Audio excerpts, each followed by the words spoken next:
A manila envelope, brown, sealed with tape that had been pressed down so carefully, so deliberately, that it looked like someone had wanted it to stay closed forever. It was sitting on the desk of a woman who hadn't slept in 3 days. Her coffee was cold. Her eyes were red. She was the only black female architect at one of the most respected engineering firms in Toronto, and she was about to lose a $340 million public housing contract. The kind of contract that changes a city's skyline. The kind that gets named after the firm that wins it. She almost didn't open the envelope. There were 40 other documents on that desk that needed her attention first, 40 other things screaming for her hands. But something made her reach for it, and when she read what was inside, her breath stopped. Because the person who had left it, the person who had figured out what 3 senior partners and 11 engineers couldn't, was the woman who came in every morning at 6 to clean the office before anyone arrived. The woman who mopped their floors and washed their coffee mugs and wiped down the whiteboards they covered with calculations they never bothered to erase. She had been cleaning this building for 9 years, and for 9 years not one person had learned her name. Her name was Adaora Mensa Quarti. She was 51 years old. She arrived at Brentwood Daniels Engineering at 6 every morning and left at 2 in the afternoon, always before the architects and project managers came in from their lunch meetings, always gone before the good suits filled the elevators. She wore a green uniform with the cleaning company's logo on the chest pocket. She had a cart with a squeaky left wheel that she'd reported 4 times to the facilities manager, and that had never been fixed. She knew which boardroom always smelled like stale sandwiches on Fridays. She knew that the printer on the 3rd floor jammed when the humidity dropped below 40%. She knew that the senior partner, Mr. Gerald Brentwood, kept his office at 19 degrees even in January because he had once read that cold temperatures improved cognitive function, and that the cleaning staff always had to do his office last because none of them could stand to be in there longer than 7 minutes. She knew everything about this building. No one in this building knew anything about her. The architects walked past her the way people walk past fire exits, not with malice, with the particular blindness of people who have never needed to see something. She was the woman with the mop. She was the person who made sure the white surfaces stayed white. She existed in the margins of their mornings, and then she was gone. There was one person who spoke to her, Clive, security desk, main floor, 7 in the morning to 7 at night.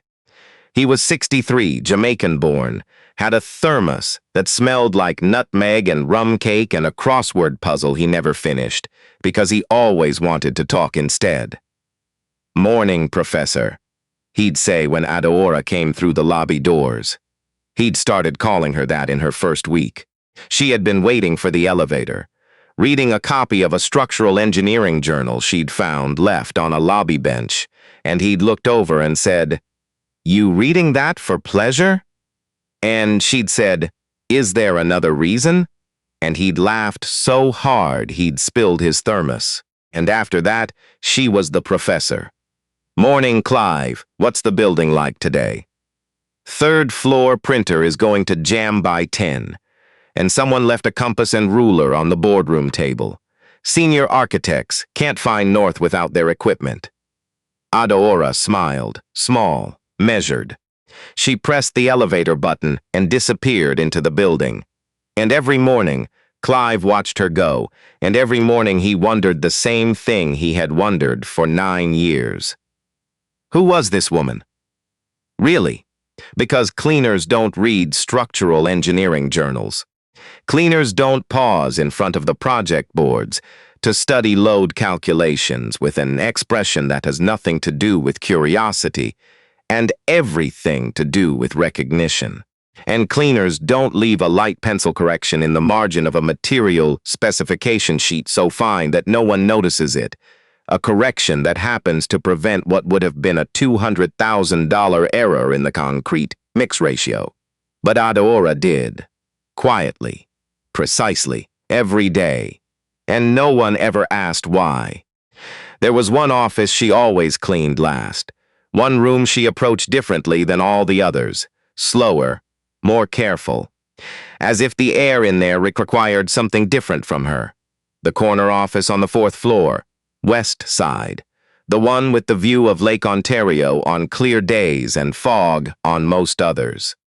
The one with the drafting table pushed against the window, and the walls covered in elevation sketches and material samples, and 3 different versions of the same building trying to become one. In Karuka Obasi's office, she had been at Brentwood Daniels for 2 years and 3 months. She was 31 years old. She had graduated with distinction from the University of Waterloo, had done her postgraduate year in Rotterdam, studying sustainable urban design, had come home to Toronto because her mother was sick and because she believed, genuinely believed, that the city she grew up in needed people who looked like her making decisions about where other people who looked like her would live. They had given her Lakeview Commons, a public housing redevelopment on the eastern waterfront, 640 units, community spaces, a health center, a rooftop garden on the main building that the city had specifically requested after Ninkaruka, had included it unsolicited in her preliminary design presentation because she had grown up in an apartment with no outdoor space and had spent 20 years looking at other people's backyards from a window. The project was worth $340 million, and it was collapsing. The structural review had come back with a fatal flaw. The proposed foundation system, a reinforced concrete raft that Nkaruka had designed to handle the waterfront's soft soil conditions, had been assessed by the city's independent engineering team as non-compliant with updated Ontario Building Code seismic provisions. The specifications needed to be completely revised. The submission deadline was in 8 days. And the engineering team at Brentwood Daniels had spent 3 weeks telling Nkaruka that her original design was wrong, and that the revision they were proposing, a conventional pile-and-cap system, would add 14 months to the construction timeline and eliminate the rooftop garden entirely, because the structural load calculations no longer accommodated it. Without the rooftop garden, the city's accessibility committee had already signaled they would likely withdraw their special designation. Without the designation, a federal funding stream worth $62 million disappeared. Without $62 million, the project became financially non-viable. Without Lakeview Commons, 640 families waited longer for housing in Toronto, where the wait list was already 11 years. Gerald Brentwood had started every meeting for the past 2 weeks with the same sentence: "Ninkiruka, we need to talk about realistic expectations." He said it with the tone of a man explaining weather to someone who has never been outside. He was not cruel. He was efficient. He had decided the project was failing, and he was preparing the post-mortem language. And the easiest explanation for why a project fails is always the person who designed it. The raft foundation was an unusual choice from the beginning. The seismic load assumptions were optimistic, perhaps with more experience. Ninkaruka didn't argue. She had learned early that arguing was something you did when you believed the room was willing to hear you. She just nodded. She went back to her office. She worked. She had a blanket in her desk drawer and a pillow she'd brought from home, wedged behind her filing cabinet. She ate at her desk. She drafted and redrafted and ran calculations until her eyes refused to focus. She was trying to save something she had built for people who needed it, not for the firm, not for her career. For the woman who was still on that 11-year wait list. For the kid who had grown up like she had, looking at other people's green from a concrete window. It was a Tuesday night, almost midnight, when she finally stopped pretending she could solve it and put her face in her hands. She didn't know anyone was in the building. But someone was. Someone who had been watching the Lakeview Commons drawings for 6 weeks. Someone who came in every morning while the building was still quiet, and the project boards were still uncovered, and the desk was still exactly as Inkaruka had left it the night before. Someone who had understood the problem from the first week, and who had understood it not as a flaw, but as an incomplete solution. Someone who had spent 9 years training herself to stay invisible, to correct things so lightly no one ever saw her hand. But tonight there was crying coming from behind that door, and something that Adaora had kept locked away for a very long time. Something she had packed away carefully, the way you pack away the belongings of someone you've lost. Moved. She had heard this kind of crying before. From a daughter.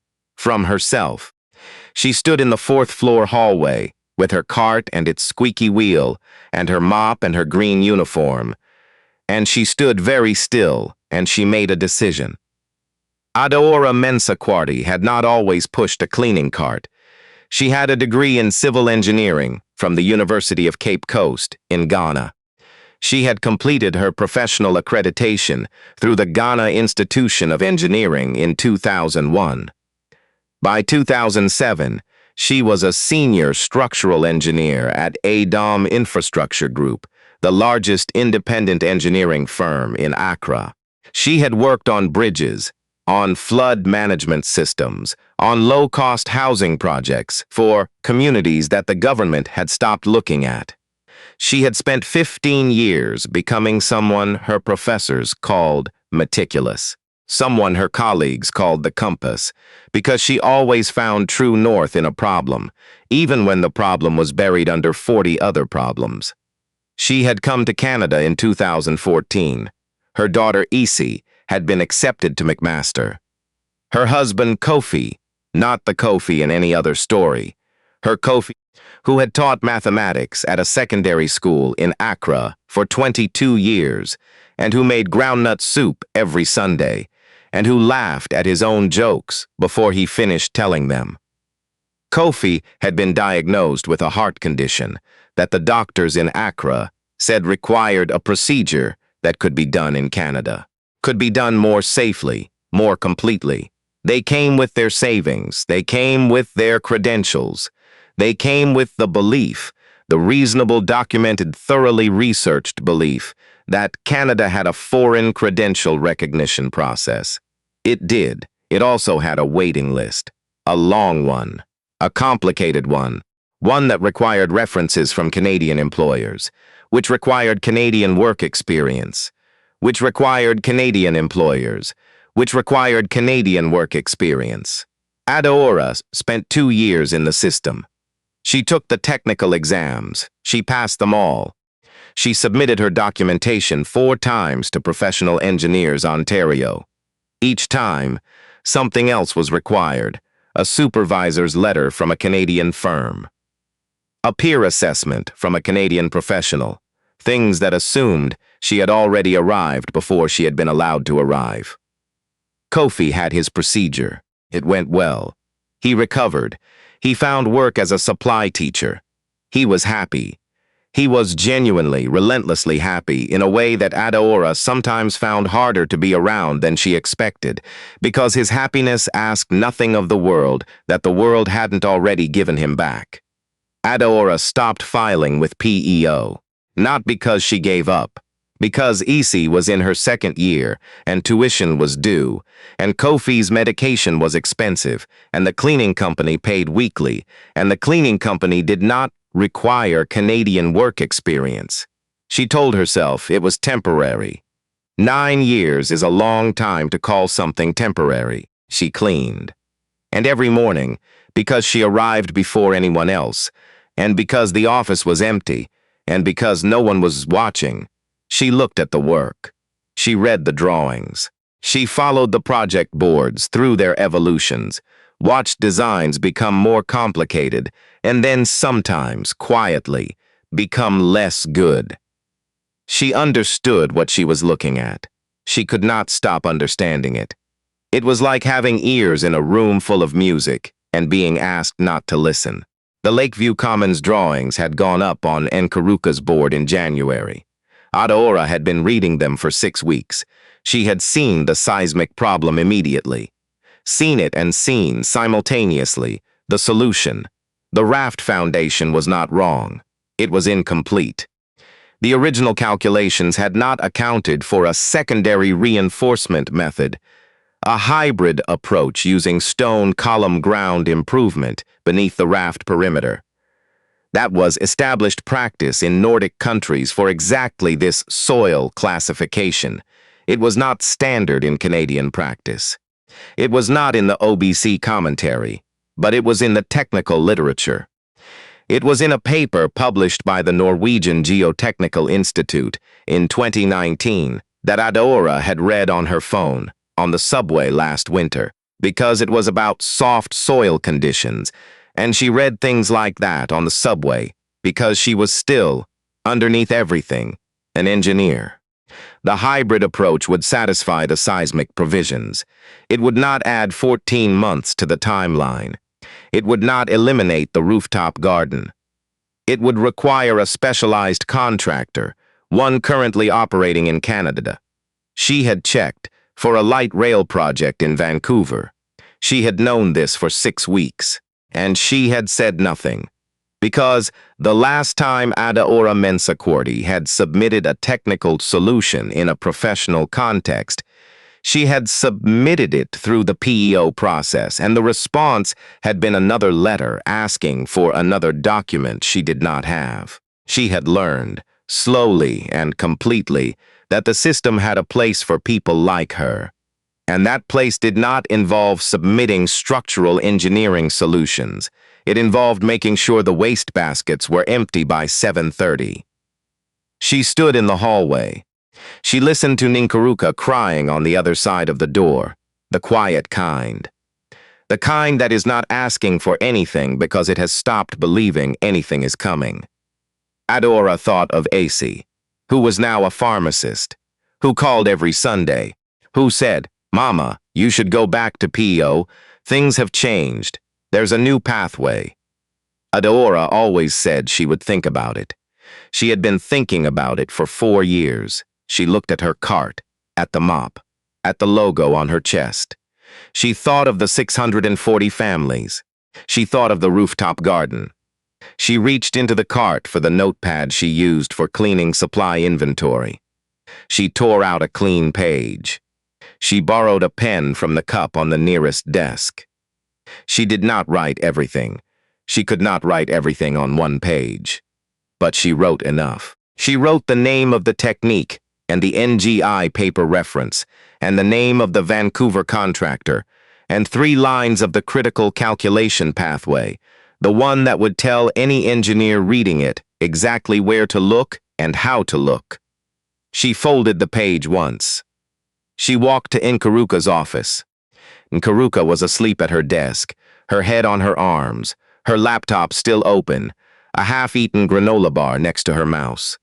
Adaora stood inside the office for 22 seconds. She placed the folded note on top of the open drawing set, right where Nkaruka's eyes would land when she woke up. She picked up the empty coffee cups. She left. She did not leave a name. She did not think about what would happen next. She took the elevator down. She nodded at Clive. She pushed her card out through the service entrance and into the dark. "Night, Professor," Clive said. Adaora paused. Something in her face that hadn't been there in the morning. "Night, Clive." And she walked out into the cold Toronto air and took the Bloor Danforth east toward Scarborough and did not think about what she had done. Nkaruka woke up at 6:47. She woke up the way you wake up when you've been crying before you fell asleep. Disoriented, eyes swollen. The problem already back before consciousness fully arrives. She saw the note. She thought it was from one of the junior engineers. She thought it was a phone message. She unfolded it. She read it. She read it again. She pulled up the NGI paper on her laptop. She read the abstract. She read the methodology section. She opened her calculation file and started checking. Her hands were not shaking. They were very still. The stillness of someone who has found something so precise, so exactly right, that the body doesn't know how to react except to go quiet. By 7:15, she had confirmed the load path. By 7:40, she had the preliminary numbers for the stone column specification. By 8:15, she was standing in Gerald Brentwood's office with the note in one hand and a printed copy of the NGI paper in the other. "I found it," she said. Brentwood looked up. He had not had his coffee yet. He was not a man who received news well before his coffee. The foundation, the seismic issue. There's a solution. A hybrid raft system with stone column ground improvement.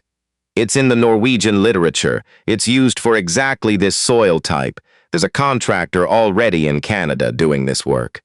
This, she put the paper on his desk, confirms the technical basis. And this, she put the note beside it, is what told me where to look.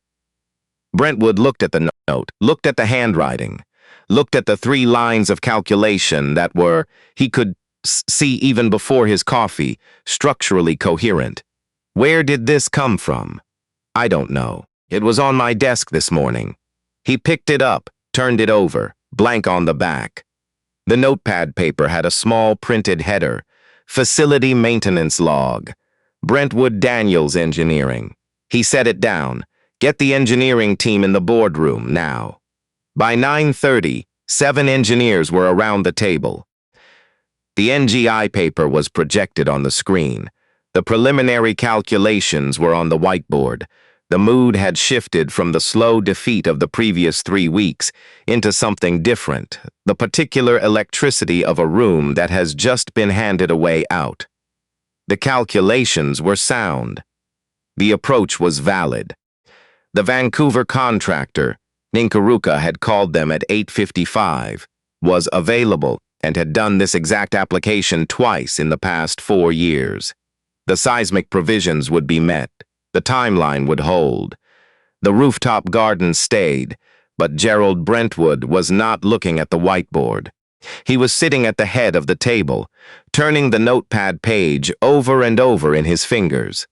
One of the most technically specific documents produced in connection with a $340 million project had come from a cleaning supply inventory pad, and whoever had written it had understood the problem completely. He called facilities. I need the overnight access log. Who was in the building last night after 10 p.m. 4th floor? He called building security. Pull up the camera footage. 4th floor, last night, 11 p.m. to 7 a.m. Ninkaruka was standing by the boardroom window when Brentwood's assistant came to get her 20 minutes later. She followed him to the security office in the basement. Brentwood was there, 3 other partners, and Clive, who was sitting very still. Play it from 11:40, Brentwood said. The footage came up. 4th floor hallway. Timestamp 11:52 p.m. Empty corridor. Then the elevator doors opened, and a cleaning cart came out first, squeaky wheel catching slightly on the elevator threshold, and then the woman behind it. She moved methodically down the corridor, stopped at Ninkaruka's office, went in. 22 seconds later, came out with a small stack of coffee cups, walked to the elevator.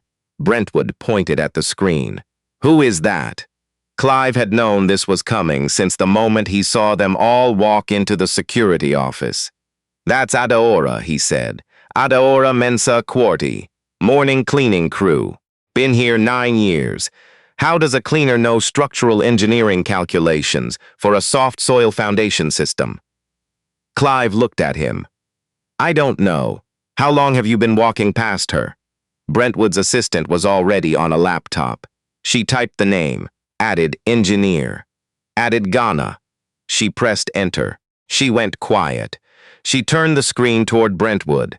He read. He kept reading. Then he pushed the laptop toward Nkaruka without saying anything, because he couldn't find the right thing to say.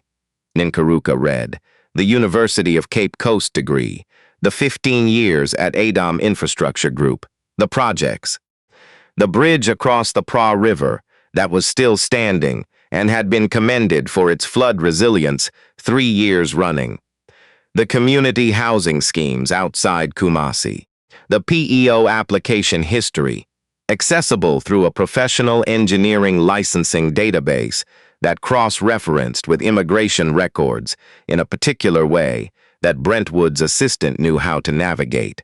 Applied 4 times. Technical examinations passed.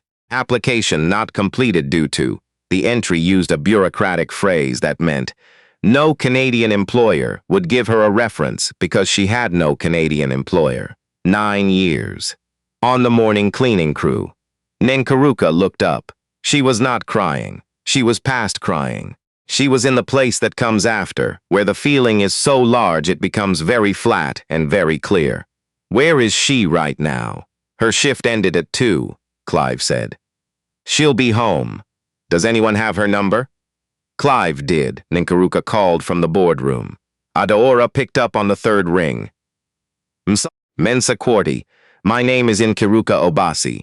I'm the architect at Brentwood Daniels, who works on the 4th floor. A pause. I know who you are, Adaora said. I found your note this morning. Another pause. Longer. I wanted to say thank you, Nkaruka said. But I also want to understand. How did you know? Adaora was quiet for a moment.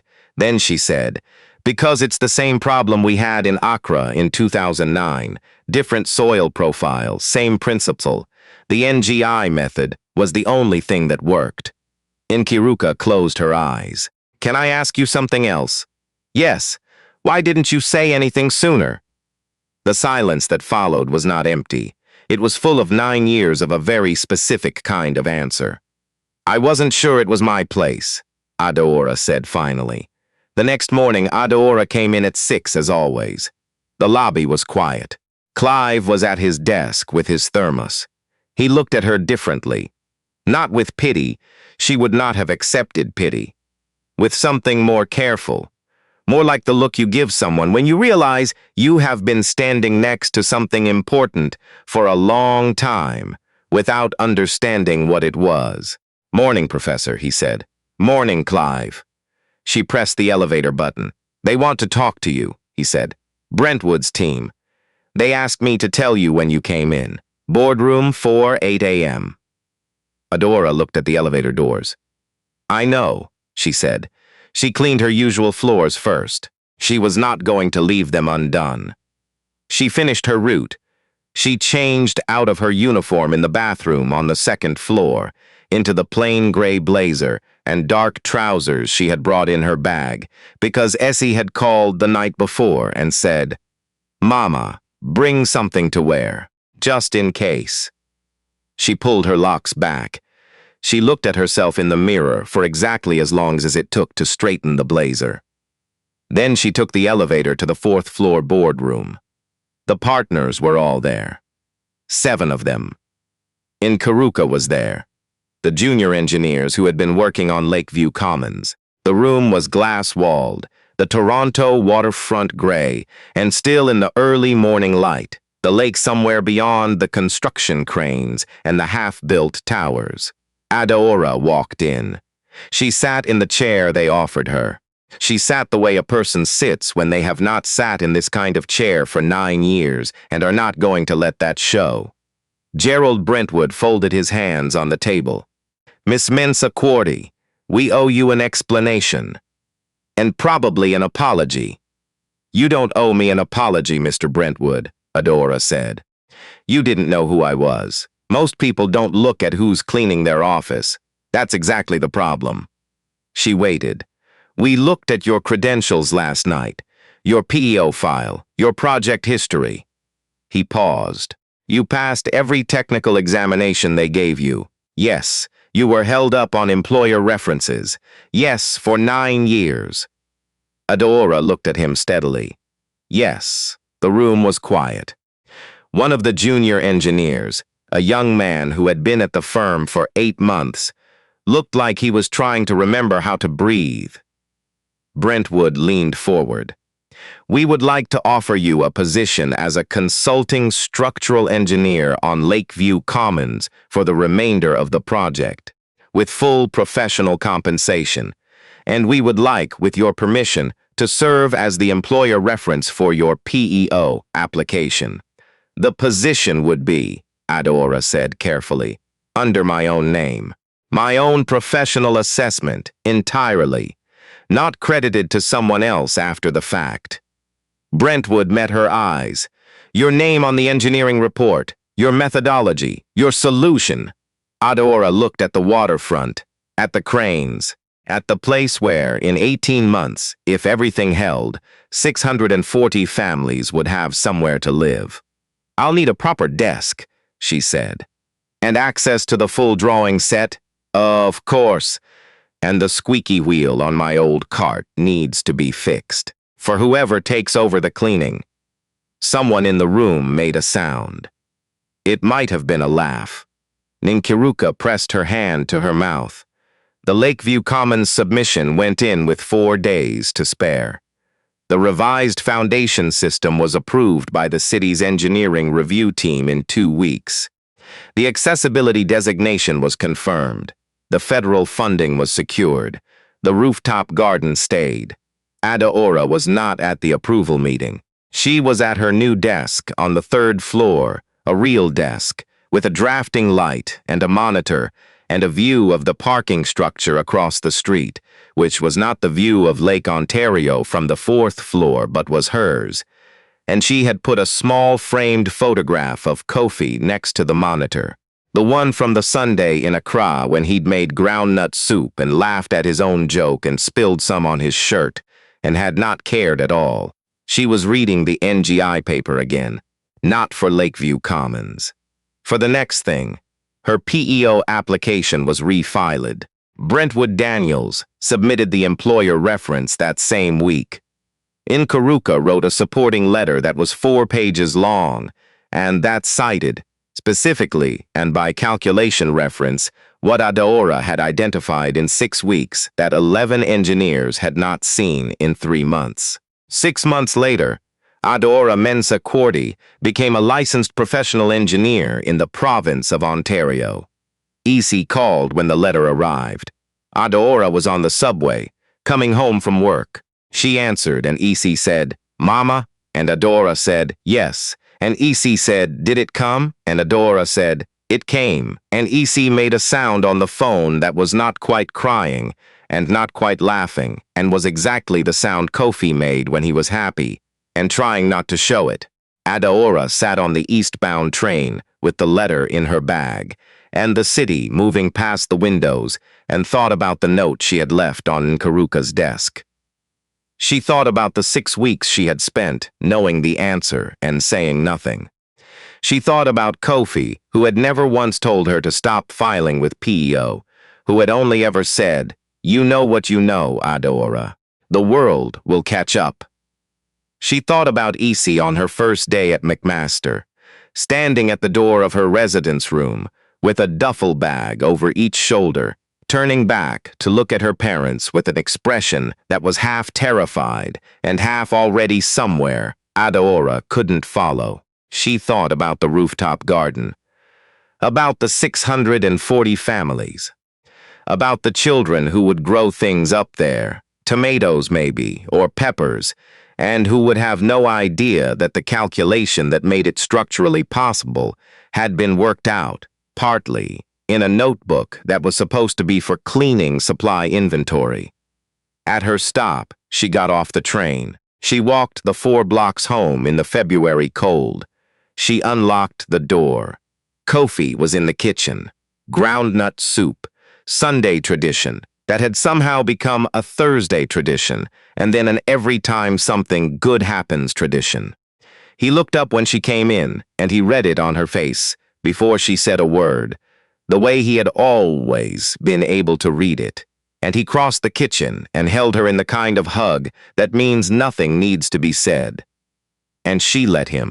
And she pressed her face into his shoulder and let 9 years of a very particular weight begin, slowly, to shift. There are people in your city right now who are carrying something the world decided it didn't need. They are in the lobby of your building. They are on the train beside you. They have solutions in their heads that no meeting room has ever asked for, that no hiring process has ever uncovered, because the process assumed they hadn't arrived yet when they had been there all along. Adeora Mensah cleaned offices for 9 years. She also, in those same 9 years, read every engineering document she could find, kept current with international geotechnical literature, maintained her technical knowledge with the discipline of someone who has never stopped believing it will matter again. She was right. Don't walk past people. You don't know what they're carrying. You don't know what they know. And you have absolutely no idea, when you go past without looking, what you might be walking away from. If this story stayed with you, subscribe to Urban African Folktales, because every story we tell here is about someone the world looked past. And some of them are carrying the answer to a problem that nobody else has been able to solve.